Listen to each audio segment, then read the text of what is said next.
Sunday, independence day, Republic day, birthday और rainy day.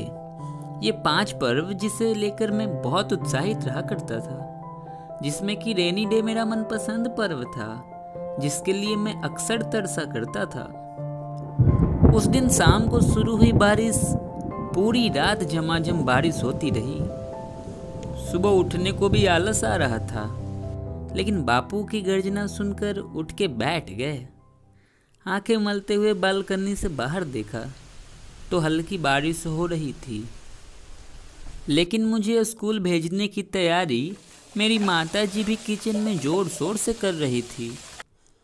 हमने इंद्रदेव को 11 रुपए का रिश्वत देते हुए कहा, बारिश तेज कर दो प्रभु। फिर भी जैसे जैसे स्कूल जाने का समय नजदीक आ रहा था, बारिश हल्की होती जा रही थी। जब इतनी शिद्दत से माताजी और बापूजी मुझे स्कूल भेजने में लगे थे, तो इंद्रदेव कैसे नहीं साथ देते। यह भी संभव है कि मेरे बापूजी ने इंद्रदेव को 51 रुपए का रिश्वत दे दी हो। मेरे घर से बाहर निकलने से पहले ही बापूजी मेरी लाल रंग की A1 साइकिल निकालकर चिल्लाने लगे, जल्दी स्कूल जाओ, बारिश बंद है अभी। स्कूल पहुंचकर इस बात की खुशी हुई कि आज असेंबली नहीं होगी, सीधे क्लास में जाना है।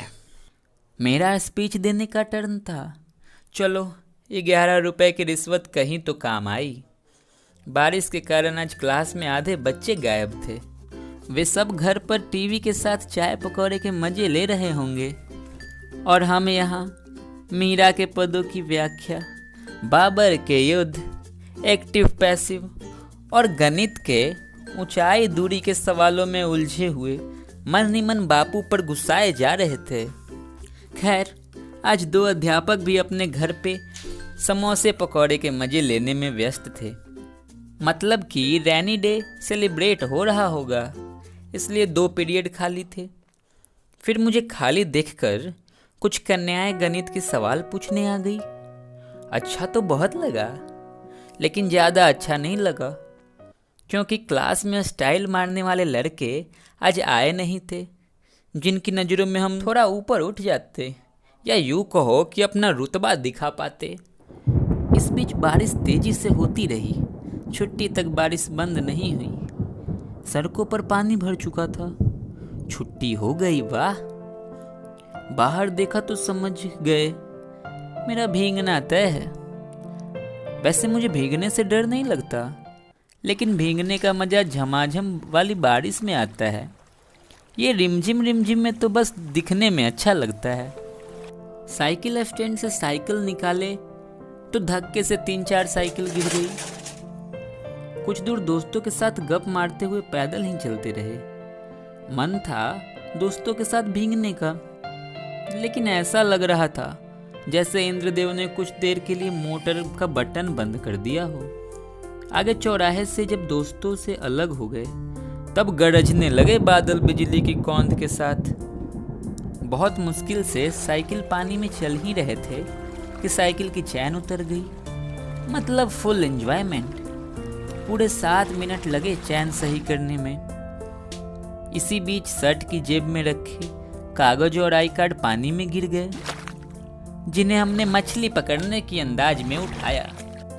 अभी आधी दूरी ही तय की थी कि मूसलाधार झमाझम बारिश होने लगी।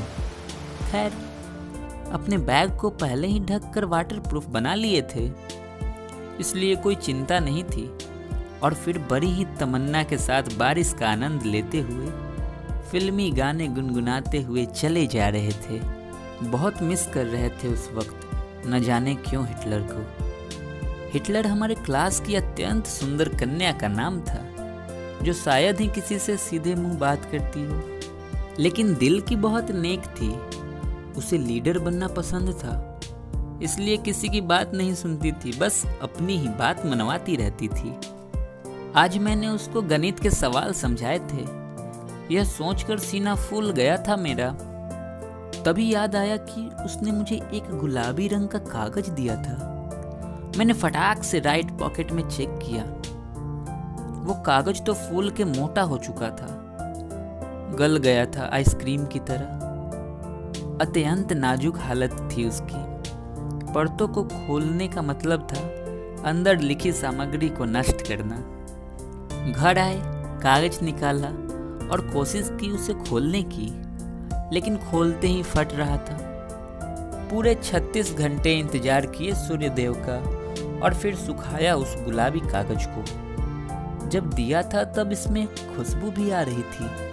कोसने लगे खुद को कि बैग में क्यों नहीं रखे उसे। सुखाने के बाद खोला तो कागज 4 टुकड़ों में बट गया। उन टुकड़ों पर नीली स्याही बिखरी हुई थी और स्याही के फैलने से अजीब सी डिजाइन बन गई थी। वो डिजाइन समझ तो आज तक नहीं आई, पर ना जाने क्यों अच्छी लगती थी। कुछ भी पढ़ा नहीं जा सकता था, बस महसूस किया जा सकता था। मेरे लिए वो एहसास बहुत अलग थे। इतनी हिम्मत भी नहीं थी कि जाकर पूछ लेते आखिर क्या लिखा था कागज में। हिटलर नाम यूं ही नहीं रखा गया था उसका। कुछ हम भी डरपोक थे इन मामलों में। यह भी नहीं समझ आ रहा था दोष इंद्रदेव का था या मेरा, या बापू के 51 रुपए की रिश्वत का। यहाँ हमारे इश्क की भ्रूण हत्या हो चुकी थी और अफसोस के अलावा कुछ कर भी नहीं पाए।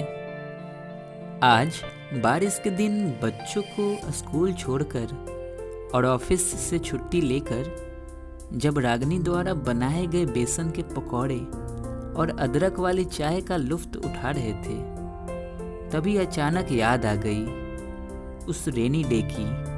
और फिर उठा लाए वो डायरी जिसमें आज भी वो 4 गुलाबी टुकड़े रखे हुए हैं।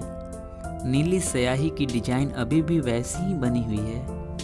हाथ में टुकड़े पकड़ने पर लगता है जैसे मैं आज भी उस बारिश में भीग रहा हूँ जिसमें पहला इश्क बह गया था।